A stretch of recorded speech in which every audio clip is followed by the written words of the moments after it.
My name is Rachel Monroe. I'm 30 years old, and I never thought a simple family celebration in Charlotte, North Carolina, would turn into a stage for my humiliation. It was my mom's birthday, a night I had poured weeks of energy, savings, and quiet hope into. The restaurant glowed with soft amber light, candles flickering on every polished table, the sound of jazz humming low in the background. 30 guests laughed and toasted, glasses clinking like a soundtrack of what should have been joy. But beneath that veneer of celebration, I felt the same weight I'd carried for years being invisible in my own family's story. I had personally chosen every detail: the lilies on the tables, the playlist curated from Mom's favorite old Motown songs, even the personalized menu cards. Guests complimented the ambiance, but they didn't realize it was me who had crafted it.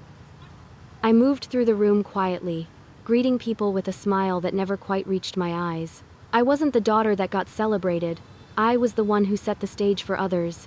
My dad stood suddenly, the scrape of his chair silencing the chatter. His face was red, his voice booming with a force that cut through the clinking of glass. "Rachel, you live under our roof. You pay $2,000 rent or get out and never come back." His words slammed into me like a door locked from the inside. Guests froze, forks suspended mid-air, eyes swiveling toward me. I could feel 30 stares pressing down like spotlights on a guilty verdict I hadn't earned. Across the table, my older brother Eric leaned back with that familiar smirk. "Good luck with that, little sister," he said, his voice loud enough to carry across the room, dripping with mockery. He was always the star, the golden boy engineer, with the big job in Raleigh, while I was the forgotten daughter, the afterthought. That smirk felt like a knife twisting deeper. A reminder that even in my mother's birthday celebration, I was just background noise. I could have crumbled. I could have defended myself, begged, or explained that I'd already been helping with bills for years. But something inside me hardened. My chest tightened, my pulse thundered, and yet my face stayed calm. I placed my napkin on the table, picked up my purse, and rose to my feet. Every step toward the exit felt like I was peeling away chains link by link. No one called after me, not even Mom. The night air was cool as I crossed the parking lot, heels striking the pavement like punctuation marks on a sentence I'd waited my whole life to finish. My car keys were already in hand. By the time I slid into the driver's seat, my decision was made. I wasn't just walking out of a restaurant, I was walking out of their control. What they didn't know was that I'd been preparing for this moment for months. I had secretly purchased my own home on the other side of town, slowly moving my belongings piece by piece so they wouldn't notice. That night, I wasn't leaving empty-handed, I was leaving with a plan. They thought they were pushing me out into the cold, but really, they were pushing me into my freedom. As the headlights cut through the dark Carolina streets, I felt the ache of years of neglect mixing with a fierce determination. This wasn't just about rent or rules, it was about dignity, about refusing to play the invisible daughter one more time. I had uncovered more than they realized: financial secrets, manipulations, choices they'd made about my future without my consent. I wasn't going to stay silent anymore. Driving into the night, I whispered to myself like a vow. They'd regret underestimating me. This was no longer a story of me trying to belong. It was the beginning of a story where I finally fought back. And I need to ask you this. If your family humiliated you in public and tried to erase your worth, would you stay and swallow the pain, or walk away to reclaim your peace? Think about it. In Charlotte, I chose the second option.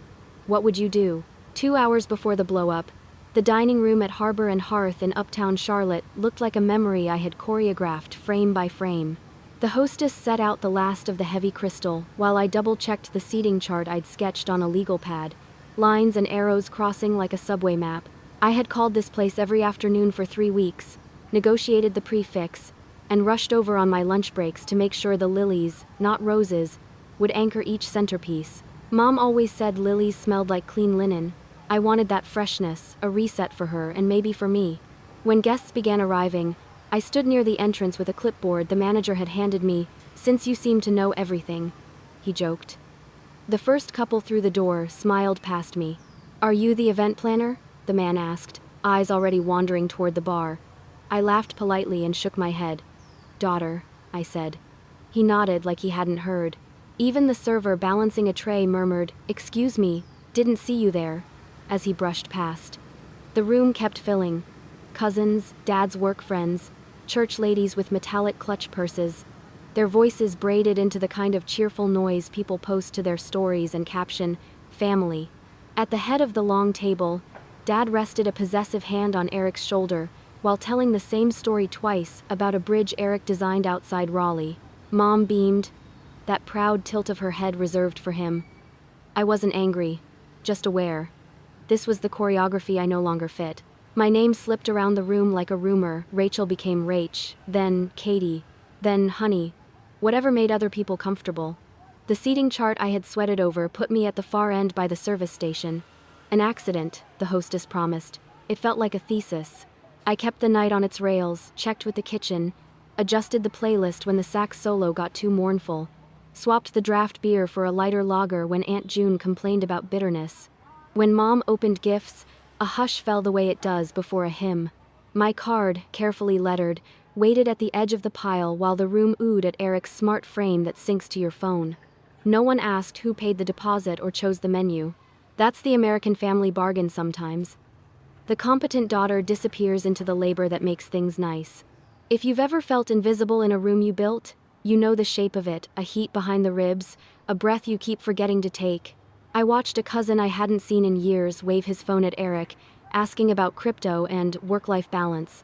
The cultural script wrote itself: golden son as brand, daughter as support staff. National surveys love to tell us most unpaid family logistics fall to women. I didn't need the data. I had the napkin inventory in my head. When Dad's chair scraped back, the sound ricocheted through glasses.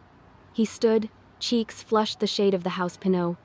He didn't thank me for the planning, didn't toast Mom first. He picked authority like a weapon. "Rachel," he said, "you live under our roof, you pay $2,000 a month or get out and don't come back." A few guests made that nervous laughter people make at bad toasts. The rest went still. Even the open kitchen quieted. I stared at the candle in front of me, the wick bending under its own heat, and felt the room tilt. Eric leaned back, the smirk he saves for me unfurling like a flag. "Good luck with that, little sister," he said, performing for the witnesses. "Shame is a public instrument. It needs an audience to sing." He wanted me to stutter, to plead, to fit back into the role of grateful dependent. I thought of the tiny habits that keep women small, apologizing to furniture you bump into, minimizing your own costs, saying it's nothing when it's everything, and I refused. My napkin folded in half with a satisfying precision. I pushed back my chair. I did not look at Mom, whose eyes darted away as if I were strobe light she couldn't stand. I did not give the room a show. I walked. At the door, the manager caught my eye with a question he didn't ask. Was this part of the plan? Yes, I wanted to tell him. Just not theirs. Outside, the humidity slicked the night, the neon from the valet stand pooling on wet pavement. In the car, I sat with both hands on the wheel until my pulse lowered from drumline to metronome. Public humiliation has a way of clarifying timelines. In the mirror, I watched the restaurant's glow soften, then blur. Here is something I believe, and it's not a pretty belief. Some families would rather keep you small than see you free, because small is predictable and free is a mirror. I had been shrinking my needs for so long I forgot my actual size. The beauty of a line crossed in daylight is that you can see the footprint it leaves. Mine pointed forward to the little craftsman bungalow I had bought on the west side, to a file folder already thick with bank statements and mysteries, to the question that felt less like fear and more like a dare. What happens when the invisible daughter stops being useful? In Charlotte, that answer begins with a key turning in a lock that no one else holds. The house I had bought months earlier sat at the edge of Charlotte's west side, tucked on a quiet street where magnolia trees leaned over sidewalks and kids biked past in the afternoons. It wasn't big, just a two-bedroom craftsman with peeling paint and a porch swing that creaked. But when I pulled into the driveway that night, headlights sweeping over the siding, it felt like sanctuary. I had moved most of my things gradually, boxes of books, extra blankets, the kitchen utensils no one at home noticed were missing. All that was left was me. Inside, the air smelled faintly of sawdust from the renovations I'd been tackling alone on weekends. The walls were bare, my coffee table still just a cardboard box, but the silence was mine. I set my purse down and sat cross-legged on the floor, a half-empty mug of cold coffee beside me. The humiliation from the restaurant still clung to my skin like smoke, yet beneath it was something sharper. Resolve. For years I had bent over backwards, paying bills no one thanked me for, making dinners no one remembered. listening to stories about Eric's success while my own milestones went unnoticed. Tonight, Dad's outburst had torn the last thread of obligation. I opened my laptop and logged into the shared household account one I'd been managing since college, covering utilities, groceries, even repairs. My stomach knotted. The numbers didn't add up. Withdrawals labeled miscellaneous, charges at gas stations across town, electronics stores I'd never visited. One transaction stood out, a $500 cash withdrawal marked with my name. My chest tightened. I hadn't touched that money. My hands shook as I clicked further, scrolling through months of small, irregular charges that painted a bigger story. This wasn't an accident. Someone had been bleeding the account dry, and all signs pointed to Dad or Eric. For years, I'd told myself that my family's favoritism was cultural. Southern families sometimes crown a golden child, and the rest are expected to orbit quietly. But stealing in my name was more than favoritism. It was fraud. I thought of sociologists writing about emotional labor, the way daughters often patch holes in households like invisible glue. I had done that, willingly, even proudly, but glue turns brittle when it's used to hold up lies. At 2 a.m, I called the bank's customer service line. The woman on the other end confirmed my worst suspicion. A $50,000 loan application had been filed under my name 6 months earlier. Approved. Active. Overdue. My social security number, my address, my forged signature. "You're listed as the primary borrower," she said, her tone clipped but sympathetic. I sat on the floor, clutching the phone, the weight of betrayal pressing down. It wasn't just about rent or respect anymore. They had gambled my future. I ended the call and stared at the shadows stretching across the walls. My father's late-night work calls, Eric's sudden new gadgets. The expensive dinners he bragged about online, they weren't random luxuries. They were funded by me, stolen from the identity I had fought to build.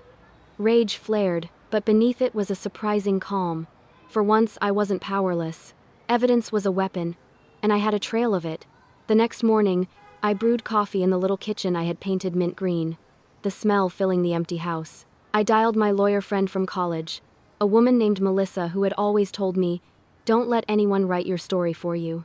I explained everything: the forged loan, the strange charges, the public humiliation. She listened without interrupting, then said, "Document it all. Every charge, every message, every receipt. Build a case. If they stole your name, Rachel, they can't steal your proof. Today be working and work toppers." By noon, I had screenshots lined up in folders, receipts stacked on the counter, and a plan forming in my head. I wasn't just walking away from family. I was preparing for battle. That night, sitting on the porch swing, I watched neighbors carry groceries inside, a dog barking down the street, normal life unfolding. For the first time, I realized I could build my own version of normal, one not dictated by Dad's demands or Eric's smirks. Families aren't supposed to betray, but when they do, you're forced to choose. Stay small or get fierce. I traced the grain of the wood beneath my hand and whispered to myself, "They wanted me invisible, but I'm done being their shadow." The morning sun crept through the thin curtains of my new house, casting stripes of gold across half-unpacked boxes. I hadn't slept much. Every time I closed my eyes, the sound of Dad's voice from the restaurant echoed, "Pay $2,000 or get out," and Eric's smirk followed like an unwanted shadow. But layered over that humiliation was the new knowledge that something far more dangerous was at play. A forged loan, unauthorized charges, and my entire financial future entangled in their hands. I brewed a pot of coffee, the bitter scent grounding me as I opened my laptop again. With a deep breath, I dove back into the shared accounts. Line by line, transaction by transaction, I traced the trail like a detective reconstructing a crime scene. $200 at a tech store, $150 at a bar near Eric's office, $400 for a rideshare service on nights when Eric had posted photos from clubs. The patterns aligned with his online bravado. My brother hadn't just been careless, he had been siphoning funds with the smugness of someone who believed he'd never be caught. But then came something even worse. The $50,000 loan. Payments were overdue, penalties stacking like bricks on my chest. My credit score had taken a nosedive. I remembered Dad's vague stories about tight finances and temporary setbacks. Suddenly, they weren't vague at all. He had gambled with my name. In the silence of that little kitchen, my anger burned cold. Families in America talk a lot about legacy, about passing something down. Mine had passed down debt and deceit. I called Melissa again, my lawyer friend, and laid it out. She didn't sugarcoat. Rachel, this is fraud. If your father forged your signature, that's a felony. If Eric used your accounts, that's theft. They've crossed the line from dysfunction into criminal liability. Her words were clinical, steady, but they landed heavy. Felony. Theft. My own father and brother. It was one thing to feel invisible at family dinners, another to realize you were their financial scapegoat. Melissa told me to keep building my file. Bank screenshots, Eric's Instagram posts, showing off a new 4 Kelvin's TV, airline tickets to Paris, designer jackets all purchased during the same periods my accounts were drained. Evidence wasn't just paper, it was their arrogance broadcast online. I created folders on my laptop labeled charges, social media, emails. Each saved document felt like reclaiming a piece of myself. That afternoon, I drove back to my old neighborhood one last time. The house where I grew up looked smaller than I remembered, paint chipping near the gutters. I walked inside quietly, moving through the kitchen where Mom's lavender candles still burned. I didn't linger. I grabbed the last box of books from my old room, set my house key on the counter, and walked out without a word. There was no dramatic farewell, just finality. By the time I returned to my own house, I felt lighter. But minutes later, my phone buzzed. A text from Eric. Wi-Fi's down. Fix it. No greeting, no context. Just an order. Like I was still their errand girl.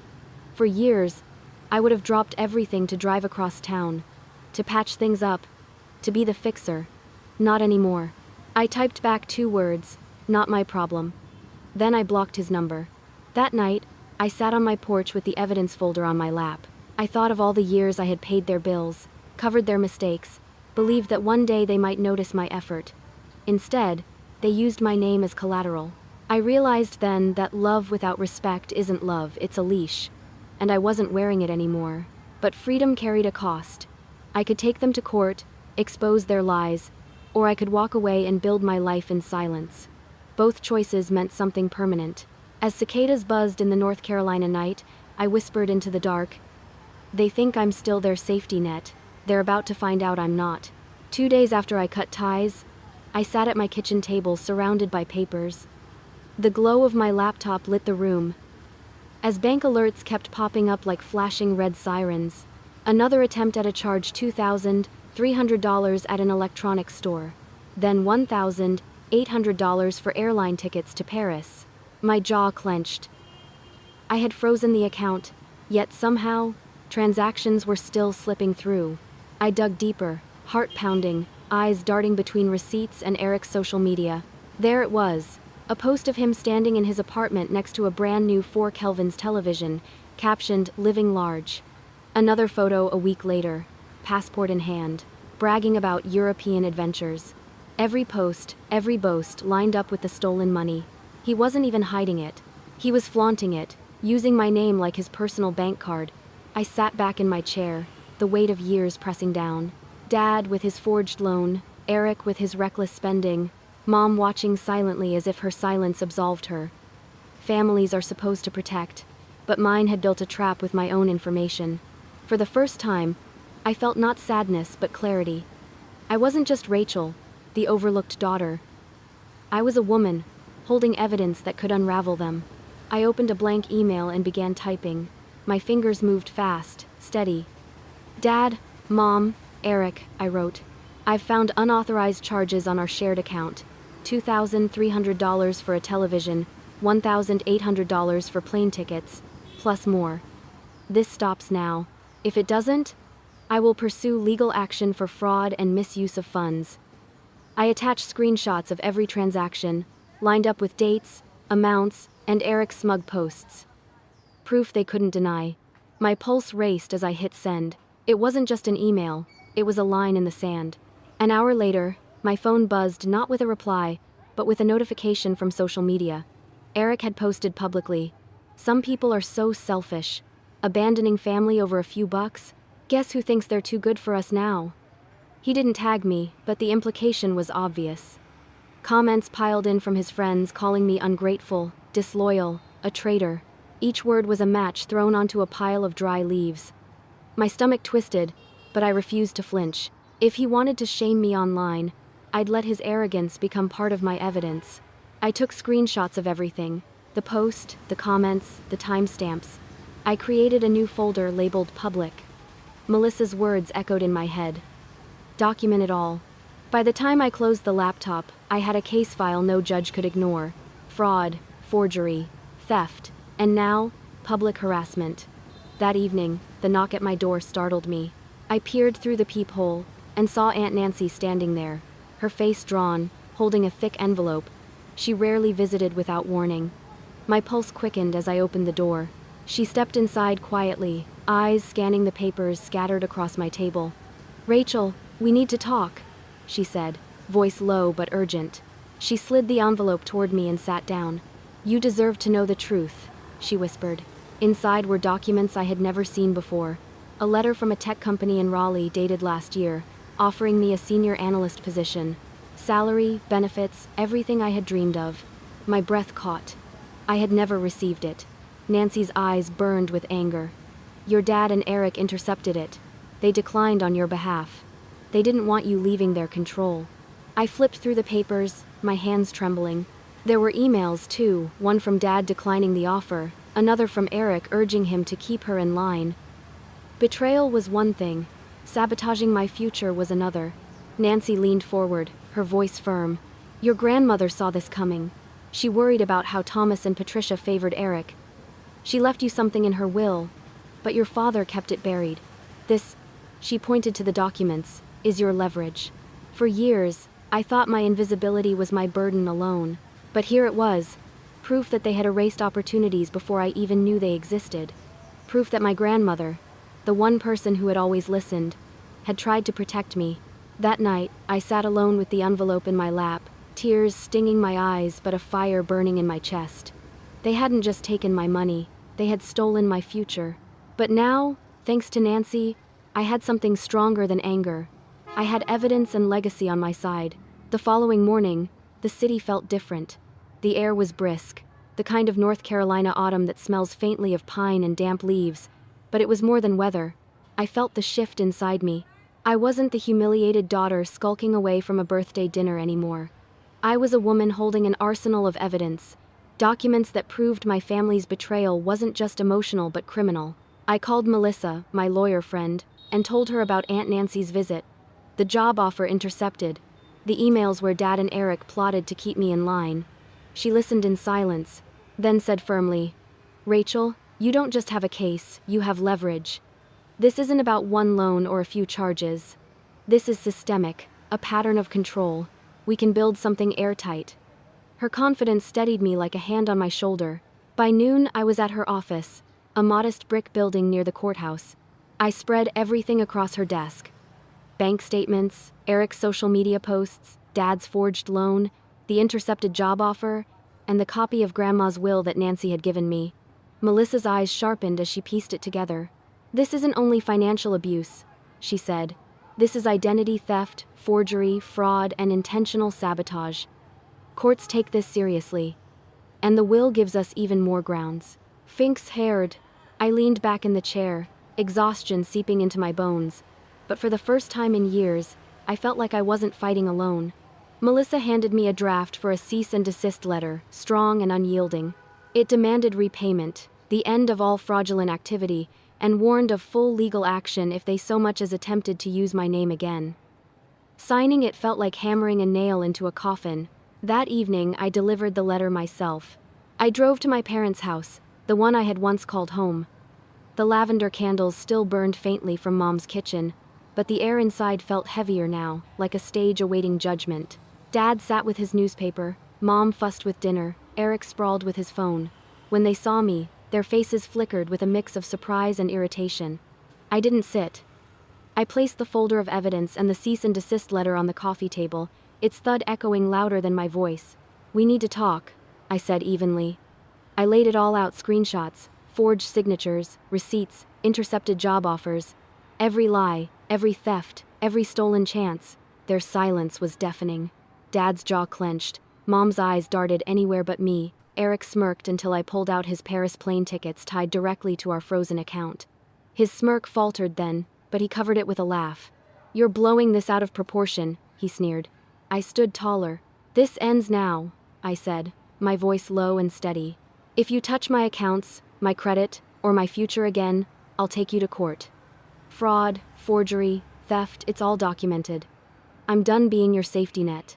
Mom gasped, hand over her mouth. Dad's face flushed red, but he didn't speak. Eric tried one last jab. "Good luck surviving without us," but I met his eyes and replied, "I already am." With that, I turned and walked out, my heels striking the floor like punctuation. Driving home, my hands trembled. But it wasn't fear anymore. It was release. For the first time, the chains were broken, and they knew it. The next day, Melissa called me back to her office. "There's something you need to see," she said, sliding a sealed envelope across the desk. My breath caught when I recognized my grandmother's handwriting on the flap. Inside was a letter, short but fierce. "Rachel, I know how they've treated you. You are stronger than they allow you to believe. Be fierce. Be free." Alongside it was documentation for a trust fund, $15,000 she had set aside, shielded from Dad's reach. Tears blurred my vision as I clutched the letter. My grandmother had believed in me, protected me even after death.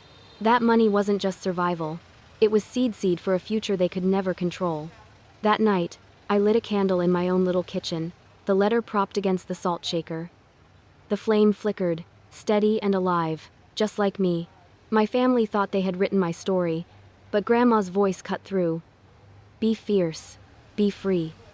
And for the first time, I believed I could. 1 week later, I stood in front of a glass door with a cheap decal that read, "Rise Free Foundation."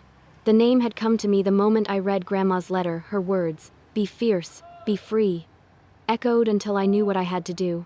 I used the $15,000, trust not for comfort or luxury but to lease a small office, paint the walls a calming shade of blue, and buy a second-hand desk. It wasn't much, but it was mine. The space smelled of fresh paint and possibility. I pinned a whiteboard against the wall, its surface quickly filling with ideas. Financial literacy workshops, fraud prevention resources, legal aid for women. My story wasn't unique. The more I researched, the more I discovered how many women were tethered to families who drained them financially, emotionally, or both. I wanted Rise Free to be a refuge. A place where their survival wasn't questioned, where they could step into a room and feel seen. My first client arrived within days. A young mother named Carla walked in clutching a toddler on her hip. Her eyes darted around nervously as if expecting judgment. She told me her story in a hushed voice, how her ex-husband had opened credit cards in her name, how she had been left with debts she never signed for. As I listened, I felt a lump rise in my throat. Her pain mirrored mine. Her fear was the fear I had carried. I wasn't just giving advice. I was offering her the blueprint I had built from my own ashes. We sat together for 2 hours, mapping out steps, freezing accounts, pulling credit reports, finding pro bono legal aid. When she left, she squeezed my hand and whispered, "I thought I was alone." That night, I locked the office and walked home beneath the city's neon glow. For the first time in years, my heart felt light. Helping Carla didn't erase my past, but it transformed the scars into something useful. Meanwhile, whispers about my family reached me through acquaintances. The house I had grown up in was gone foreclosed after Dad defaulted on the forged loan. He and Mom had moved into a cramped rental across town, their once polished facade cracking. Eric, too, had hit walls. His social media went silent after the bank flagged his reckless spending. A mutual friend told me he was under investigation for misuse of funds. Their empire of lies had collapsed the moment I stopped holding it up, but I didn't gloat. Relief, yes. Satisfaction, maybe. But gloating wasn't part of freedom. My focus was forward clients like Carla, women who walked through my door with tears but left with hope.